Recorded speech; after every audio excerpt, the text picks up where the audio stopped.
Why are you here? I am here because I have a loathing hatred for the company Monsanto, which a lot of people don't know that Monsanto is actually just a chemical company and they have no business basically dictating our food supply. So I am here not just against Monsanto, but I'm also here because I'm for organic food. I'm for local farmers. I'm for family farms. I'm for treating animals with the utmost care and respect. And I'm also a vegan and I'm gluten-free. So I have a hard time finding food for myself. And if it's not organic, it makes me want to panic.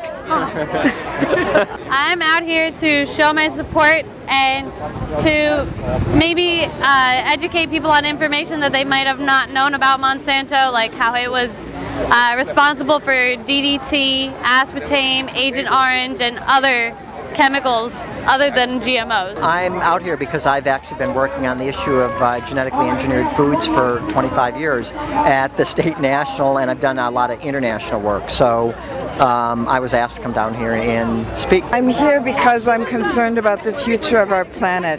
Genetically modified seeds don't reproduce naturally. And the more that you have around the world, the less land will have real seeds and real food. And I think that everybody deserves real food. I'm here because I want to protect my family, my friends, and all people from being poisoned by genetically modified food. I am out here today because the company Monsanto and the government have become one and the same thing. I'm here to protest Monsanto and GMOs because I think it's important for the public to know what's in their food and what they're eating, because as much as we have a right to say what we want, we also have a right to know what we're putting into our bodies. What's one fact about Monsanto or GMOs that concerns you the most? I guess the fact that there's no required safety assessment before they're put on the market and they're not labeled, so that means people that are eating these foods, they're all part of a big experiment. There might not be a health impact, but there could be, and that's outrageous. We're one of the few countries in the world that doesn't require these foods to be tested before they're put on the market. That should be unacceptable. They produced Agent Orange, which affected and maimed and destroyed the lives of millions of people in Vietnam.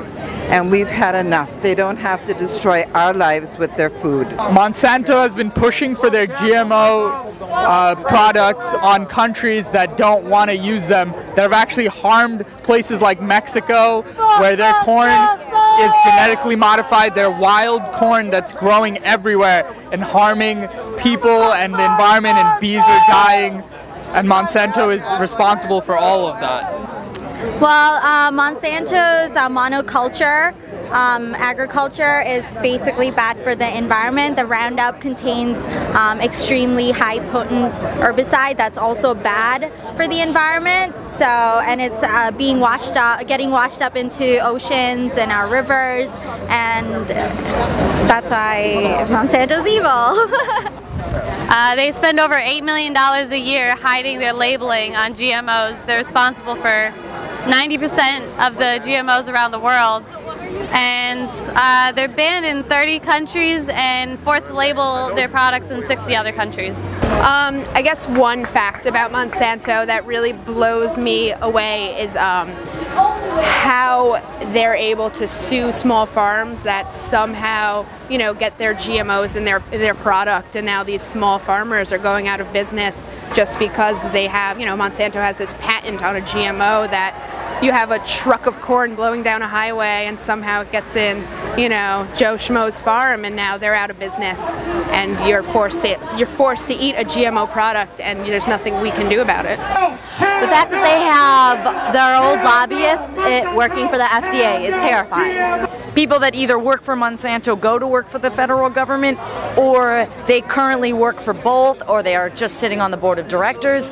I think people would start to realize why we're not seeing any improvements in the labeling GMO movement. We're not seeing seeing any improvement in organic farmers' situations. We're actually seeing a decline, and it's because people like Hillary Clinton sit on the board of directors of Monsanto. It's, you know, and that's why Bill Clinton during his administration was so supportive of Monsanto behind closed doors.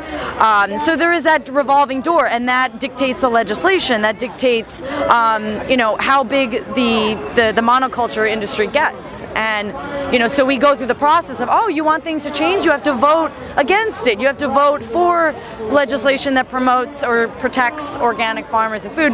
That's not going to happen. And so what we have to realize is that the only way to make a difference is not trying to get legislation passed, which is a noble effort, but rather we have to form a movement of refusal. We have to just say no. We have to refuse to buy GMO foods, processed foods, soy, you know, and as hard as it is, as expensive as it is, it's much more expensive to get on big pharma prescriptions and end up in the hospital for cancer and other complications, pregnancy complications, you know, and that's the thing. We just want people to have the choice. If you want to eat, you know, McDonald's, eat McDonald's, but know that you're taking your own life into your own hands and at risk. So that's what it's about. It's about being informed, it's about being educated, having a choice, and if we don't keep fighting, we're not going to have any organic food left. What would be a solution to this problem right now? I hope that as a result of this march and rally and marches and rallies all over the country and all over the world, that Monsanto will be forced through popular action and hopefully through legislation also. Assemblywoman Linda Rosenthal spoke earlier, and she introduced a measure in the New York State Assembly to, I believe it was to label GMOs, and hopefully legislation like that will pass. I mean, I think ultimately GMOs should be outlawed, but in the meantime, an interim measure that would be useful would be to label them, so at least people have a choice. My answer isn't write your congressman because they're part of Monsanto. My answer isn't, you know, talk to Hillary Clinton because she's on the board of directors. My answer is not talk to the FDA because the guy that runs the FDA is also was the vice president of Monsanto. My answer lies in what a lot of other countries have done, which is when you don't want something, you get rid of it.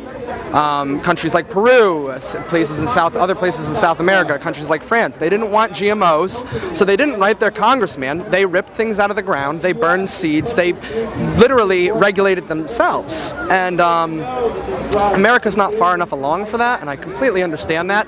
But you know, 2 months ago, 40,000 sugar beet crops were burned in Oregon. They were GMO. A couple weeks ago, $8 million worth of papaya was cut down, GMO, in Hawaii. Hawaii actually just banned GMO in the state. Not sure how well that'll hold up considering the federal government can overwrite state laws. So I guess I am out here to hopefully raise some awareness, talk to some more people, and get some people a little more angry about what's going on, and help people realize that writing the government isn't necessarily always the answer when the company you're fighting against is also the government. Well, a solution to this problem would be to require these foods to be tested before they're put on the market and require them to be labeled. Because then the market could start to take care of this, because a lot of surveys show people are not interested in eating engineered foods. I hope that they get the message that we're informed and we're not gonna eat their crap anymore, and they better do something about it.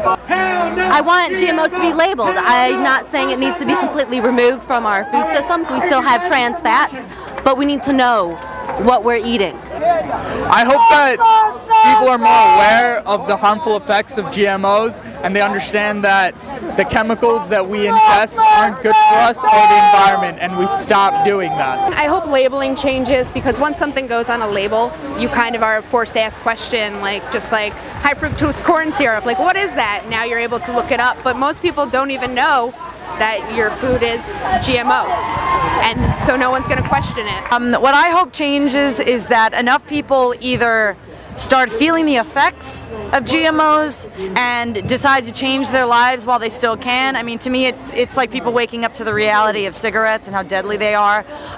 It's the same kind of game, you know. It usually takes a generation for things to sink in. So my hope is by the time I'm, you know, in my 40s or 50s, you know, 20 years from now, hopefully the bee population has not been destroyed, and people will just decide to say no to GMOs and they won't buy them, and this company maybe will either become obsolete or they will be forced to reface their entire corporation and abandon their chemical ways and adopt, you know, an organic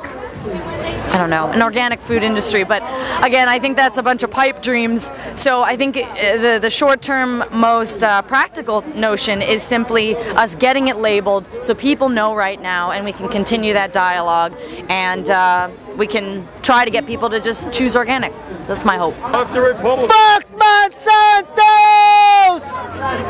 Thanks, Luke.